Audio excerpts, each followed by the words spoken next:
आणि असं म्हणतात की तुमची करोडो पावलं पडतात. आता काही जण गणित मांडतात, गणितात त्यांनी सांगितलं की साधारणतः आपली 5 करोड 20 करोड काहीतरी पावलं पडतात.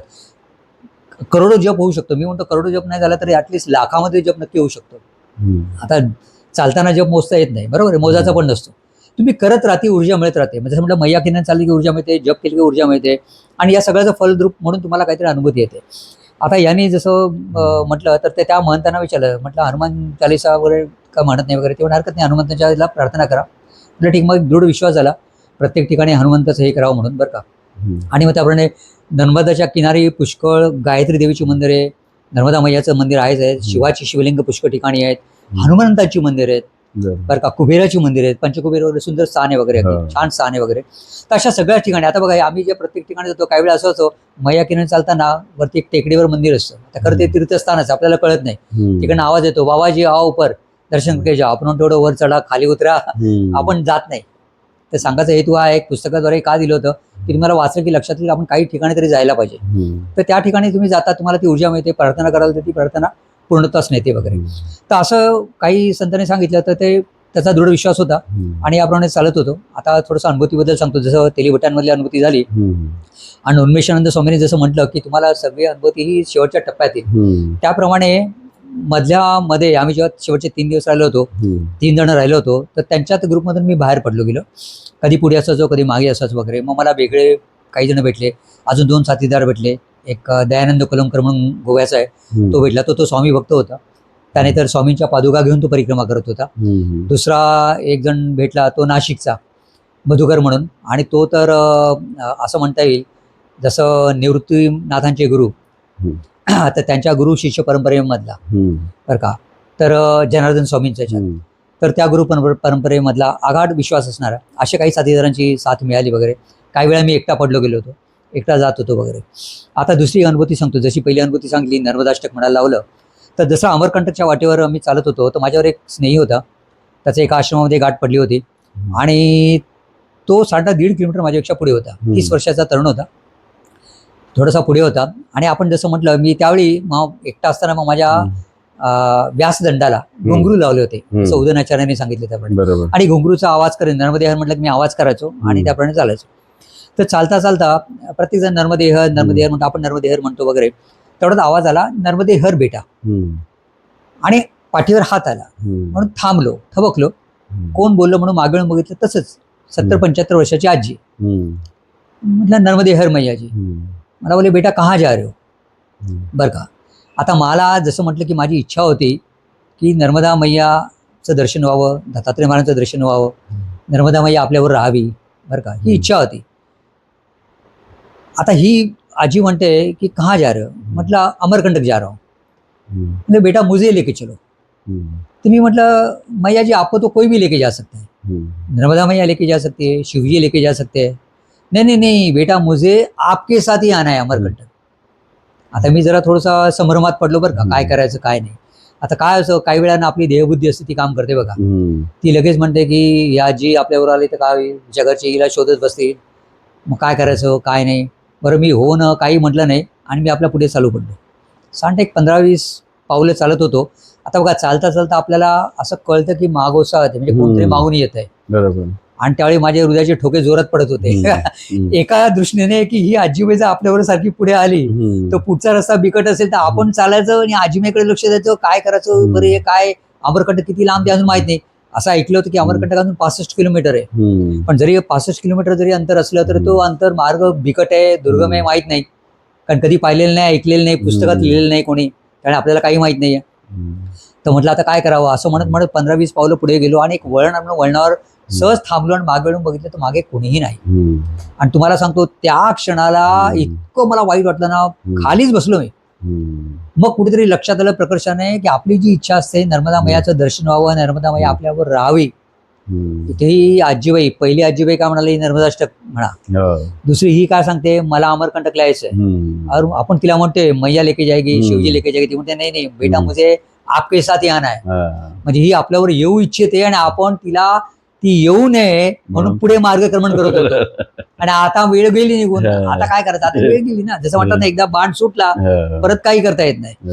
ठीक आहे, वाईट वाटलं वगैरे. मग नामस्मरण, अशा वेळी फार दुधामान होतं बघा, नामसंकीर्तनामध्ये आपलं लक्ष लागत नाही, मनाला चुटपुट लागते, ठीक आहे, मग वाईट वाटतं, अश्रू येतात वगैरे, आपण असं या पद्धतीने चालतो, उद्विग्नावस्थेत चालतो. आणि मग नंतर तो मार्ग फार कठीण आहे अमरकंटक जाण्याचा, जसा असा जंगलीच मार्ग आहे, पहाडासारखा मार्ग आहे वगैरे. खरंच शेवटी अमरकंटकला वगैरे आलो, अमरकंटकला दर्शन वगैरे घेतलं. मग आमच्या त्याची गाठ पडली, 30 वर्ष तरुण जो कोण आहे त्याची गाठ पडली वगैरे, गोडशे म्हणून आहे. आणि त्याच्यानंतर आमचे ते भिडे काका अनिल भाऊ यांची नंतर गाठ पडली. आता काही ठिकाणी गुरुचित्राची माझी पारायण झाली आणि असं करत करत येत होता. हा दुसरा अनुभव होता नर्मदा मैयाचा. तिसरा आता नर्मदा मैयाचा सलग अनुभव सांगतो.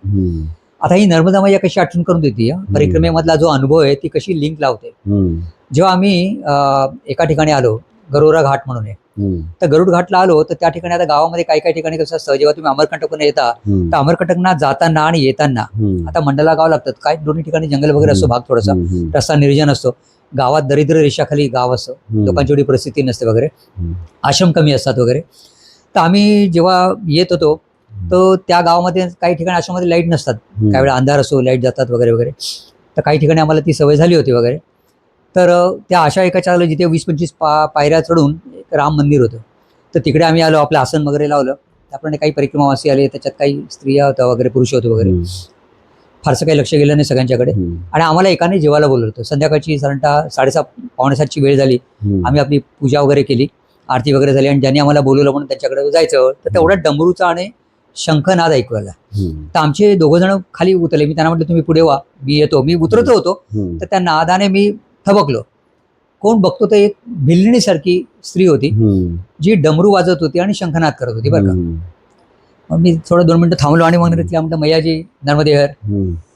मला बोली नर्मदे हर बेटा. म्हटलं मैयाजी चलो खाना खाने चलते हैं, प्रसाद ले लो. मला बोले नहीं बेटा मेरा आज उपवास है. म्हटलं कसला उपवास. म्हणजे चैत्र नवरात्र चालू हुआ है, दुर्गा माँ का उपवास है, तो मैं नहीं आ सकती. म्हटलं ठीक आहे. मग मला लक्षात आलं, अरे चैत्र नवरात्रात माझं पण अनुष्ठान आहे. मग मला वाटलं की आपण जे अनुष्ठान करणार आहे 9 दिवस मैयाचं, तर आपण पण उपास ठेवायचं का. आपण म्हटलं नको, आता जेवायला सांगितलंय ना, मैयाची इच्छा नको मोडायला, पण जेवूया.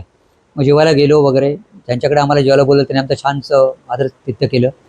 आलो नंतर, मग आमचे साथीदार नेहमी सगळे झोपले, मी आपलं माझं अनुष्ठान करत बसलो. मला 12:30-1 वाजला असेल झोपायला. 3:30-4:45ला जेव्हा उठलो म्हणजे जागाच झालो. बघतो तर काय शंखनाद आणि डमरू. आणि मग ठीक, आम्ही प्रातःविधी बाहेर सगळं आटोपले वगैरे आणि मग जायला निघालो. तर 1:30-5:45च्या सुमार होता. आमचे स्नेही उतरले खाली. चला म्हणे जयंतराव. म्हटलं चला तुम्ही पुढे, मी येतो. आणि ते आपले पुढे चालत राहिले. मी उतरणार तेवढ्यात मैयाजीने, त्या आजीबाईने विचारलं की बेटा चाय पिओगे क्या. आता चहा म्हणजे माझा वीक पॉईंट. लगेच मी म्हटलं हां. लगेच मी माझ्या जोडीत म्हणजे माझ्या बॅगेतनं मी माझं भांडं काढलं. नॉर्मली आपण परिक्रमेमध्ये आपलं ताट असतं, आपलं भांडं असतं वगैरे, तर ते तिच्यासमोर धरलं. तिने चहा ओतलं, माझ्याकडे बघितलं. मी आपला चहा प्यायलो, भांडं विसरलं, भांडं ठेवलं. नर्मदे हर मैयाजी चलता हूँ. मला म्हणे बेटा मैं अमरकंटक से आई हूँ.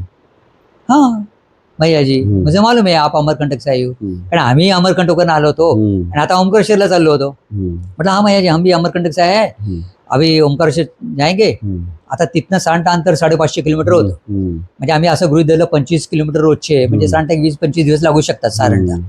मतलब अभी 20-25 दिन में ओमकारेश्वर पहुंचेंगे और हमारी परिक्रमा भी पूरी हो जाएगी. तर मला म्हणाले बेटा बर्तन दे दो.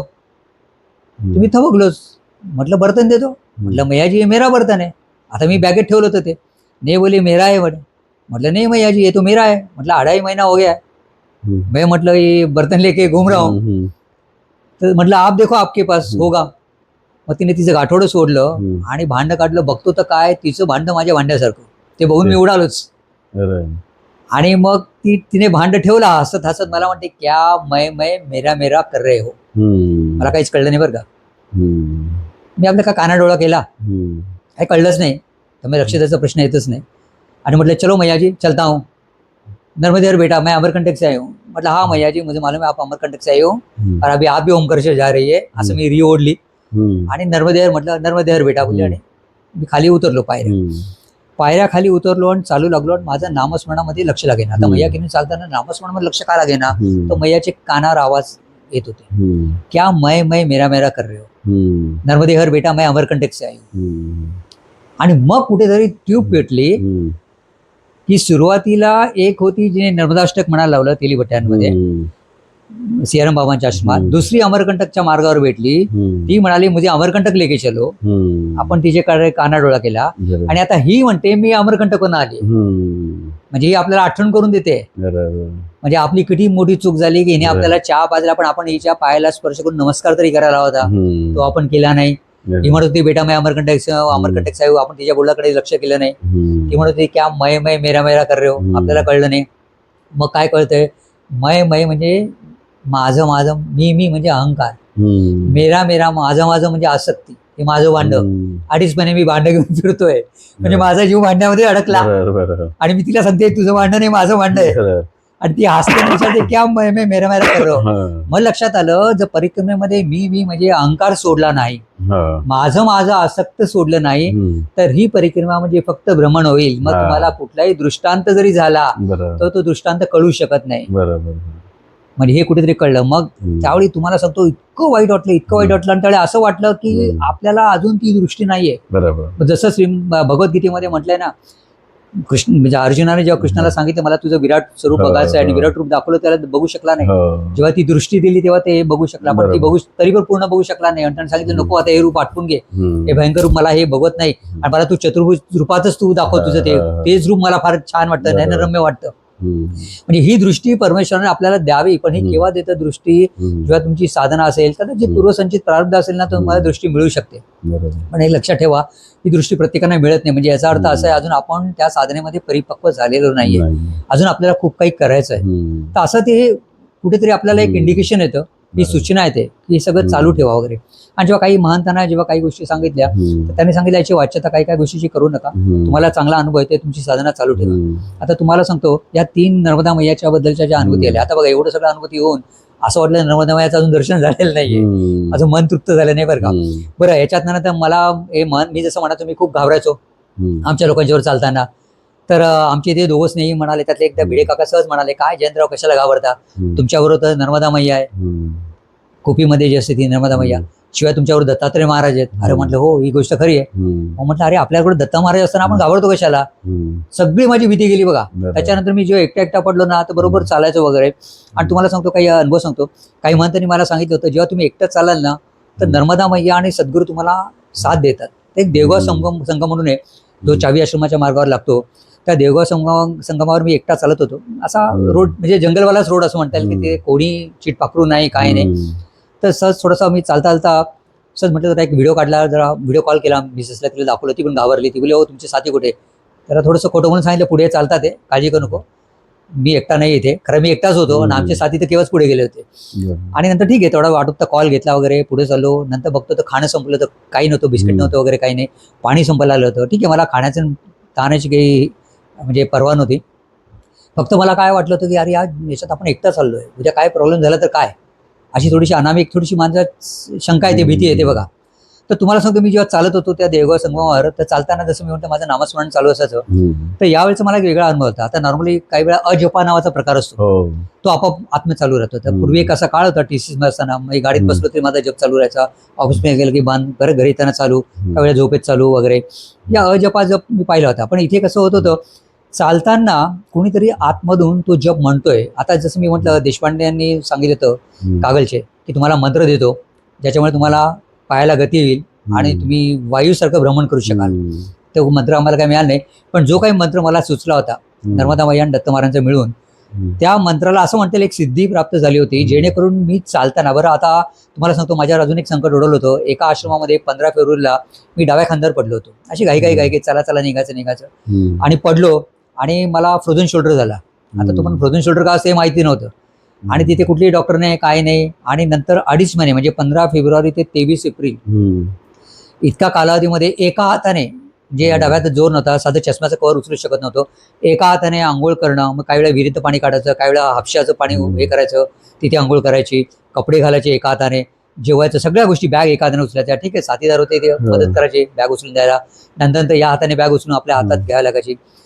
2.5 म्हणजे 2.25 ते 2.5 महिने सद्गुरू कृपेने, मैयाच्या कृपेने काही साधनेमध्ये अडथळा आला नाही, हाताबद्दल काही वाटलं नाही, घरच्यांना काही कळलं नाही.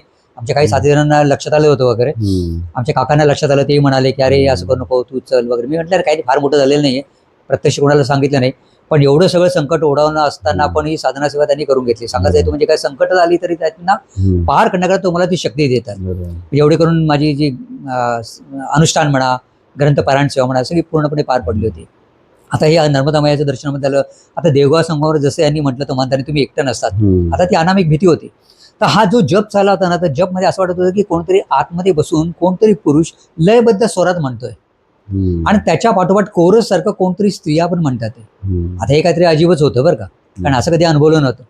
बरं, हे मला फक्त त्याच वाटेवरच नव्हे तर असं मला कित्येक वेळा याचा अनुभव आला होता की आतमध्ये कोणतरी म्हणतोय आणि मागून त्याला कोणतरी साथ देते तालमय स्वरूपात, म्हणजे स्वरबद्ध स्वरूपात तो जप चालू होता वगैरे.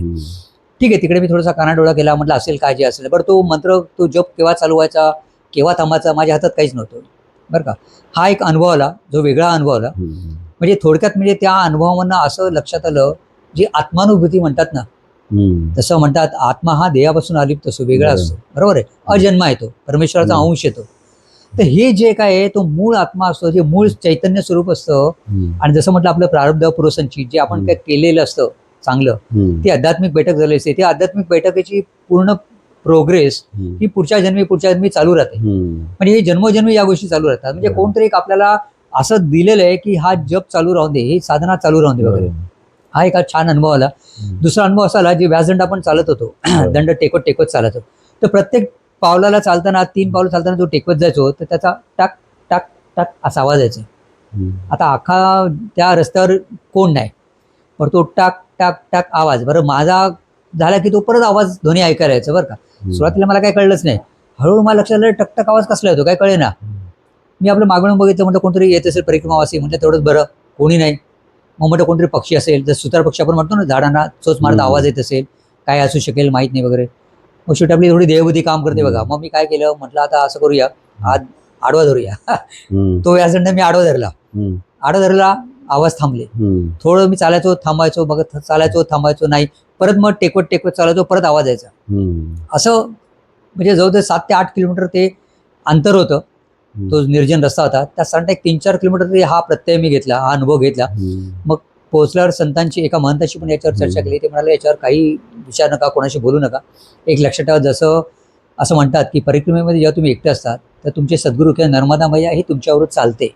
म्हणजे हे जे मी म्हटलं ना, तुकारामाने जो लिहिलंय की जेथे जातो तेथे तू माझा सांगाती, चालविशी हाती धरून ये. म्हणजे कित्येक वेळा असे अंतर असतात की तुम्हाला वाटतं तुम्ही पार करू शकत नाही, पण ते तुमचा हात धरतात आणि चालतात. चालो वाटे आम्ही तुझाची आधार, वाहे भार संगे माझा. म्हणजे माझा हा पूर्ण भार तू घेऊन वाहतोय आणि माझ्यावर चालत मला चालवतोय. पण जर अहंकार असेल ना, मी चालतोय, सगळं संपलं. म्हणजे हे जे प्रत्ययाला येतं ना, कोण चालतंय आपल्याबरोबर, कोण सोबत करतंय, ही सोबतीची साक्ष तिथे पटली बरं का. एका ठिकाणी असेच आमचे लोक खूप पुढे गेले होते निघून, शेतात मी भरकटलो होतो. नर्मदा यायला म्हटलं मैया आता काय काय कळत नाही. म्हटलं एका मुलाला एकदा नर्मदेवर म्हटलं, एक छोटा मुलगा आला, म्हणा बाबाजी ऐसे जाओ म्हटलं, कुठे कळे ना, सगळं शेतच होतो, इकडे जाऊ तिकडे जाऊ काय कळे ना. आणि दुपारची वेळ फार, आणि माझं परत असंच पाणी संपायला आलेलं, काय कळे ना वगैरे. शेवटी मग नर्मदा मायला महाराजांना म्हटलं, आणि माझं असं असायचं काय झालं ना की मी तिथे झोळीतल्या महाराजांना हात लावायचो, डोळ्यात पाणी यायचं, आटून काढायचो, आणि मग मैयाला सांगतो मैया सांभाळ.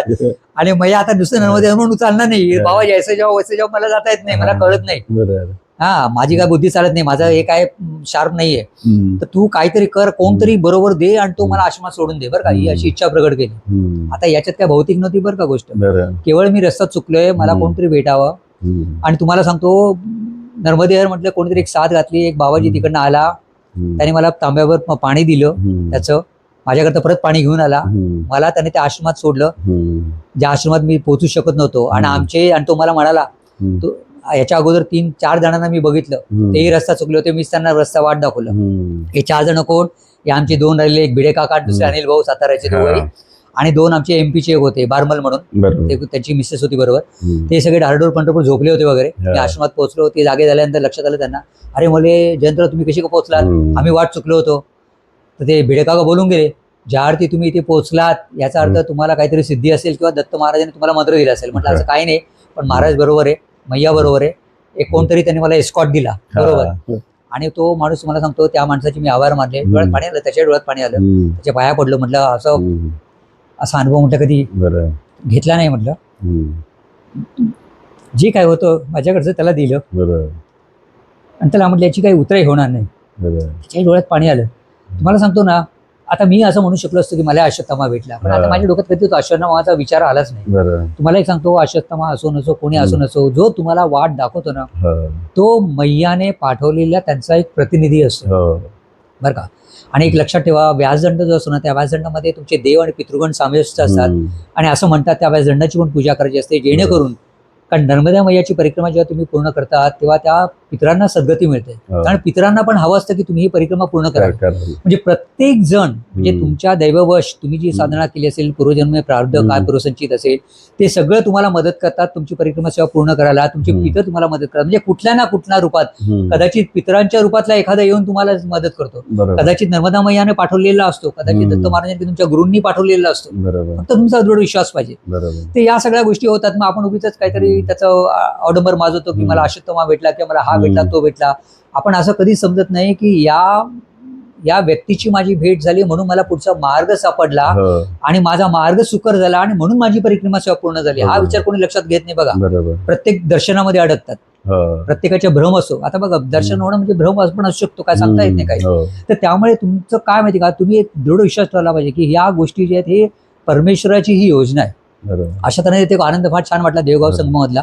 महंताने सांगितलं म्हणा ओळखीची सोबतीची साक्ष मिळाली, इकडे पण अगदी एस्कॉट मिळाला. म्हणजे बरोबर बघा, असं नाही सांगितलं जिलबी दे किंवा अमुक दे, ते घेऊन काय करायचं, जिलबी खात बसलो असतो पण भटकलो असतो पूर्ण.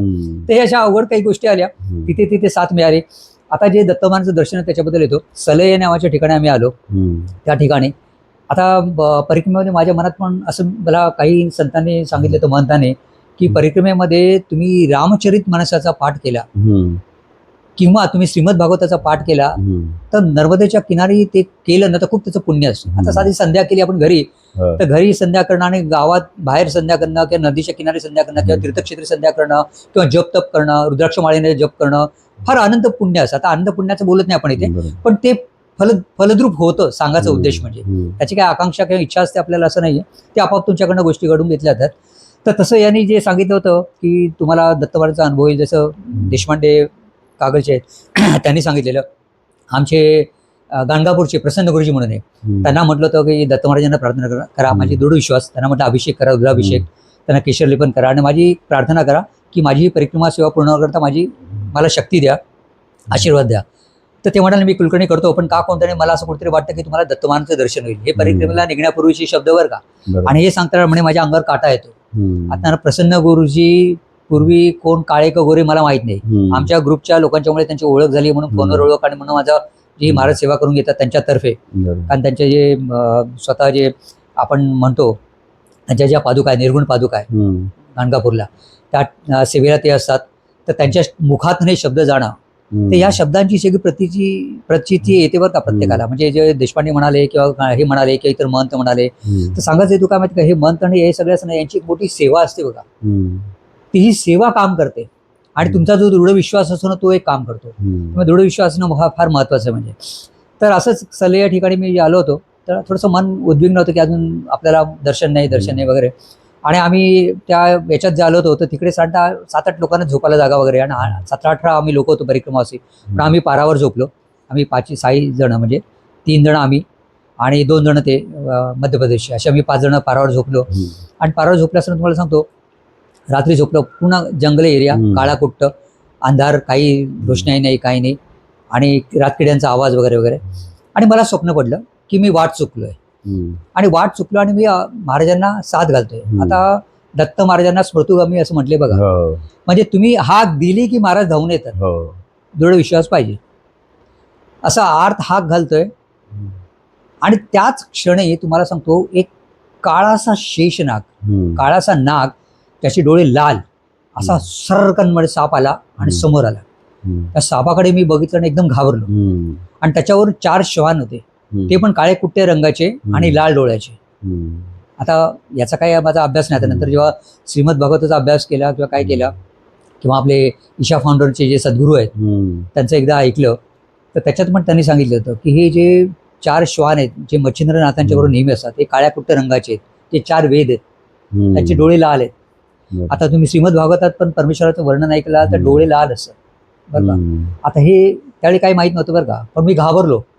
समोर नाग फुटकार मारतोय, डोळे लाल, काळा कुट्ट, 4 काळे श्वान, डोळे लाल. एवढा घाबरलो की भीतीने जागाच झालो.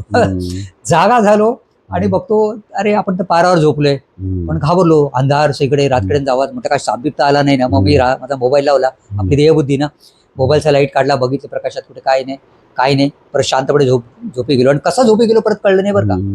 झोपी गेलो, परत गाठ झोप लागली आणि परत तेच स्वप्न. मी जंगलात चाललोय, वाट चुकलोय, आता शेषनाग नाही, 4 श्वान नाही, आणि फक्त मी वाट चुकलोय आणि चाललोय एका ठिकाणी थपकलो आणि आवाज आला, थांब, दत्त महाराजांचं दर्शन पाहिजे ना, हे घे दर्शन. बघतो तो एक मोठासा फोकस. आता तुम्ही नाट्य थिएटरमध्ये एखादं नाटक बघता ना, कसं एखाद्या पात्रावर असा लाईट येतो, फोकस पडतो, तसा पूर्ण तेजोमय प्रकाश आला, ज्या प्रकाशाकडे मी बघू शकत नव्हतो, पण आवाज येत होता कानावर, दत्त महाराजांचं दर्शन हवं. हे बघ दत्त महाराज बाजूला उभे आहेत. आणि मी म्हणतोय बरं का, मला महाराज दिसत नाही, मला महाराज दिसत नाही. म्हणजे काय इथे उभे आहेत, नाही मला दिसत नाही. म्हणजे ठीक आहे, पण केव्हाही हाक मार, जाऊन येतील. एवढं झालं. थोड्या वेळाने प्रकाश लुप्त झाला आणि मी आपल्या जागा झालो. तुम्हाला सांगतो, साथीदारांना कुणाला काही वाच्यता केली नाही. नंतर पुढच्या एका आश्रमात आलो, जसे म्हटले ते गोवर्धन स्वामी, जे कुलकर्णी म्हणून दत्त महाराजांचे भक्त, जे म्हणाले तुम्हाला महाराजांचं हे होईल दर्शन, तर ते आश्रमात गाठ पडले. तर त्यांना फक्त खुणेने सांगितलं झालं म्हणून. आणि त्या दिवशी लगेच पुढच्या 15 मिनिटात नेटवर्क मिळालं. तसं प्रसन्न गुरुजींना फोन लावला आणि त्यांना सांगितलं. ते त्यांना म्हटलं असं असं झालं. ते म्हणाले बघा तेजोमय दर्शन झालं ना, अजून काय पाहिजे, कलियुग आहे, प्रत्यक्ष सगुण दर्शन होत नाही. पण तुम्हाला जे काही दर्शन झालं, तुमची उपासना चालू ठेवा, आशीच चालू ठेवा, तुमची परिक्रमा सेवा महाराज पूर्ण करून घेतील. एक हायचं वाटलं. पण तरी कसं असं बघा, मन काय परत उद्विग्न, सगुण दर्शन नाही झालं, इकडे नर्मदा मैया नाही, इकडे दत्त महाराज नाही. म्हणजे किती माणसाचं मन हे असतं बघा. ठीक आहे, मला एक थोडासा आनंद वाटला की आपलं मन आणखी हावरटासारखं खाण्यात नाही गुंतलं. ऍटलिस्ट ही भूक आहे ना, खूप चांगली भूक आहे, आध्यात्मिक भूक आहे, दर्शन द्यावं. आणि तळमळाचं कित्येक ठिकाणी चालता डोळ्यात अश्रू व्हायचे, खूप त्रास व्हायचा मला अक्षरशः. आणि तुम्हाला सांगतो ना, असं झालं, चालता चालता असं एका गावात आलो. त्या गावात ज्या गावात आलो होतो, ब्रह्मकुंड म्हणून स्थान आहे. तर त्या स्थानावर जेव्हा आम्ही आलो, तर असंच पडकं मंदिर असं दिसलं होतं वगैरे. सुरुवातीला काही परिक्रमावासी भेटलं, ते वाहनात आलो, ते आम्हाला काहीतरी प्रसाद दिला वगैरे आणि ते निघून गेले. आम्ही आपला प्रसाद ठेवला आणि मग तिथे आपली आसन लावलं वगैरे. आणि बघितलं एक छोटासा, ती 40 वॅटचा बल्ब होता. आता संध्याकाळची वेळ होती. आता म्हटलं आपलं वाचन कसं होणार, सप्तशती गुरुक्षेत्राचं पाठ करायचो मी नेहमी. आता काय म्हटलं पारायण तर करता येणार नाही या प्रकाशात. तर आतमध्ये बघतो ते खोली दिसली, त्या खोलीत उजेड दिसला, पण ती खोली बंदिस्त होते बरं का, बाहेरून कुलूप होतं. तर म्हटलं त्या पुजाऱ्यांना फोन करावा, म्हणून मग पुजाऱ्यांना विचारलं. तर ते म्हणाले की ती खोली जी आहे ती आम्ही साधू संतांसाठी ठेवलेली आहे, त्या लोकांसाठीच ठेवतो, बाकीच्यांना आम्ही त्या खोलीत प्रवेश देत नाही. तर म्हटलं ठीक आहे, पण मला असं असं पाठ करायचा आहे, तर तुम्ही तिचं खोली उघडून दिली तर त्या खोलीमध्ये बसून किंवा दरवाज्यात बसून मी त्या उजेडामध्ये वाचू शकेल. ठीक आहे म्हणजे आपण बघू, असं ते म्हणाले. आणि सहज कुतूल म्हणून मी माझी सप्तशतीची पोथी काढली. आमची आरती वगैरे सगळी झाली होती, बाकी सगळे. आणि आमचा प्रसाद पण घेऊन झाला होता, जो पुरी भाजीचा प्रसाद त्या प्रवासांनी दिला आणि ते खात होतो, प्लस आमचं थोडंसं प्रसाद पण झाला होता. आणि म्हटलं आता ते पठण करावं. आणि हे लोक आमची झोपाची तयारीत होते, दोघं, अनिल भाऊ आणि भिडे काका. आणि असं म्हणून मी माझी सप्तशतीची पोथी घेतली आणि माझ्या खालच्या ह्याच्यावरनं वरचा चबुतरा चढलो आणि त्या बंद दाराकडे मी आलो. त्या बंद दाराकडे एक छिद्र होतं, त्या दाराला छिद्र होतं. कुतूल म्हणून मी त्या छिद्रातनं डोकावलो आणि दुसऱ्या क्षणी बिचकलो.